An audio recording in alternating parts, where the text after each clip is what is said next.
iron sharpens iron, so I'm going against the best of the best. And you win some, you lose some, but we're getting better with each other every single play. Iron sharpens iron, or whatever they say. Yeah. You know what I'm saying? Yeah. Like that's what you want. You know, you want competition. You want a room full of competition. You know, you don't want nobody chilling, relaxed. This football. You know what I'm saying? Iron sharpens iron, using the player next to you to get better. That is what the preseason and the training camp is all about. There's only 53 roster spots, and nobody knows that better than quarterback Trey Lance. Lance is running out of opportunities to show the Cowboys coaching staff that he is more valuable to keep over Cooper Rush. The 24-year-old couldn't get much going in his debut against the Rams, but here in Oxnard, he is getting some grace from head coach Mike McCarthy. He says Lance has had limited pass attempt reps due to injuries in his career.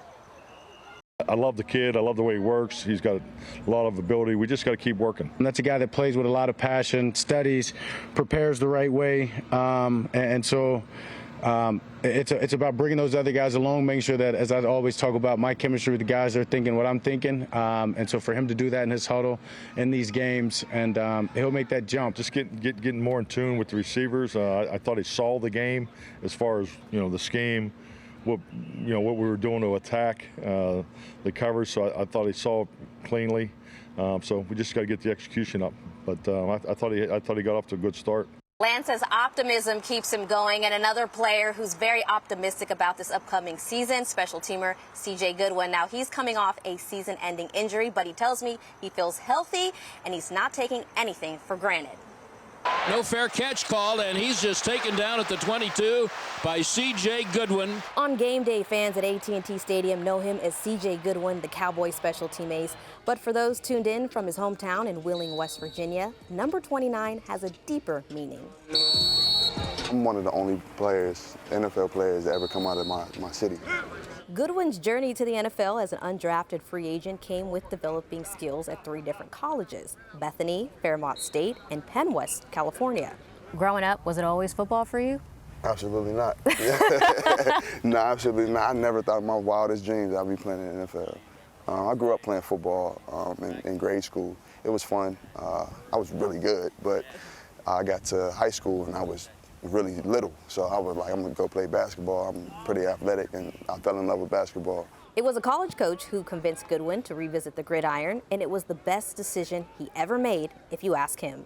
I'm honestly living the dream. I cannot believe I get to play for my childhood favorite team. I was a big Cowboys fan growing up. Couldn't name a lot of the players, but I love the Cowboys. My family's Cowboys fans, and I get to be here for it. This is going on my 7th year as a Cowboy. I cannot put that in the words, how much of a blessing that is. To show his appreciation, the West Virginia native returns home every offseason to host his annual Pega Foundation Youth Sports Camp in honor of his father. Pega is short for Perry Galloway. My dad was, he passed in 2015, but he was a leader in the community, especially in the black community in my city. He was the president of the NAACP.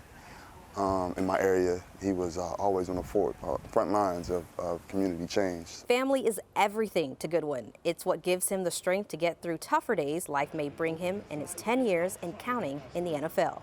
What do you want to be remembered for? I want to be remembered as somebody that everybody could count on or off the field. Football is one thing, but life goes on after football. So just remember me as a good dude. And you can see the Cowboys at Raiders game right here on your official Cowboys station. Coverage begins at 8 p.m. and the game kicks off at 9 p.m. with our very own Bill Jones on the call. We'll have complete post-game coverage immediately following the game on CBS News Texas. And taking a little break from the Cowboys, the Rangers are back on the field today hosting the Twins. We'll see if they can keep up the momentum from last night.